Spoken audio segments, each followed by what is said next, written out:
Championship, coming to you live on Sky Sports from the Alexander Palace, London. Let's meet the prelims then. Ladies and gentlemen, from Russia, it's Boris Koltsov.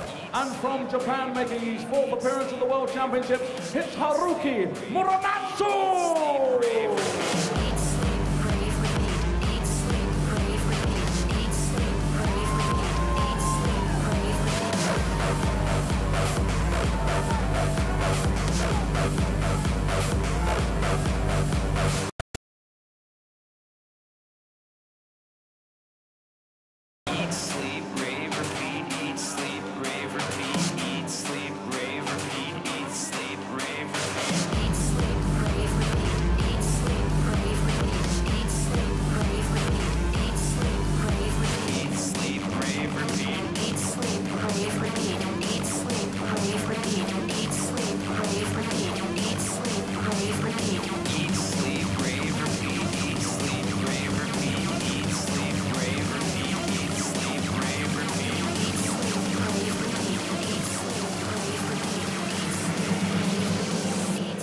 Could be a really interesting preliminary round match, this one, and don't underestimate Haruki Muramatsu making his fourth appearance at this World Championship. To take us through the action in the commentary box alongside Eric Bristow is Rod Studd. Thanks, David. Good afternoon. Yeah, Haruki Muramatsu, the most experienced of the prelim players, as David was just saying. This is his fourth appearance on the big stage at the Ali Pali, and he hasn't lost a prelim game, having seen off Christoph Chuk, Dennis Nielsen and Dave Harrington of New Zealand to reach the first round, and every time he's been here, playing Boris Koltsov from Moscow. Pretty useful operator, had a good run in the Europe Cup singles earlier this year. He beat Ross Montgomery, who we know is a decent operator in the BDO, to reach the semi-finals. But you'd have to say, Eric, Muramatsu's experience makes him favourite for this game. Oh, of course, he's won 3 out of 3, but then all of a sudden that in itself puts pressure on him. He's got to do it again. But yeah, best of 7 legs, you know as well as I do. They've got to get off to a good start here. Anyway, so what did you think of the last game?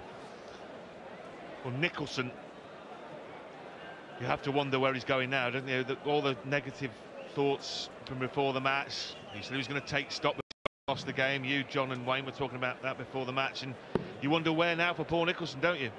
Yeah, and I understand he's left his darts on the stage, so that could be a little statement on its own, couldn't it?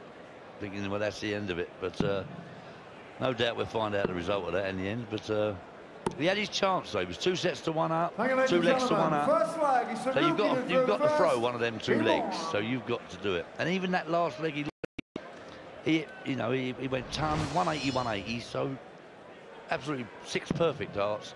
Wanted the 41, missed the 41. Well, one of the darts was unlucky at 32.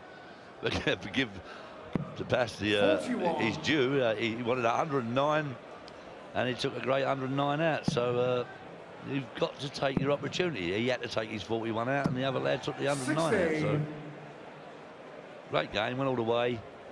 Let's get on with this one. Kevin Painter waiting for the winner. Well, looking at the draw, I mean, Kevin Painter is one of them players that he's if you go out on 110 against him, he's one of them people the world's against him, you know what I mean? So now this time he's got the winner of this, which on paper is a lovely draw, not taking nothing away from these 2 players. And then after that, I think he's got another qualifier who's got through already, isn't he? Christoph Reyes, who beat Wes Newton, the lad from Tenerife. Yep. So on paper, Kevin Painter's got a 100. Nice draw. But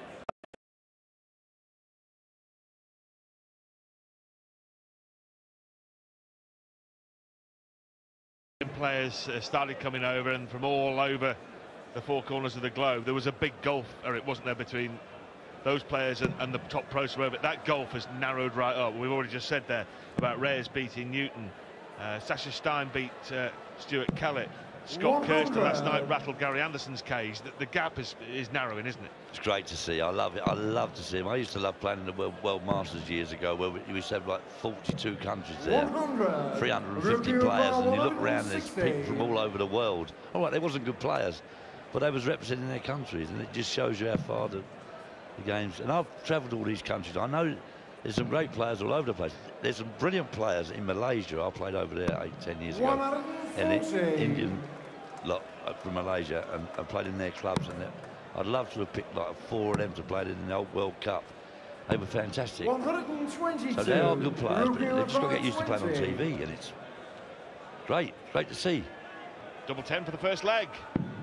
There you go, in 16 darts. Haruki Muramatsu wraps up leg 1. Well, we've seen him in the World Cup of darts as well. Appearing 4 times with various partners for Japan, and they reached the quarters in 2013. Sho Katsumi was playing with him then, but you know, we know that this guy can play. Yeah, Koltsov started with a ton there. All right, lost the first leg, no panic stations. He's got to throw the second leg, goes off with a ton. 100. So you know, they're all good players now. I mean, there's no. It used to be you used to draw a non-English player. It used to be, you know, who am I playing next? Them days 60. are gone. You know, look what happened to Holland come through. I mean, we had world champions from Barney, and Klassen won the BDO one. And Gerwin's our reigning champion, so, you know.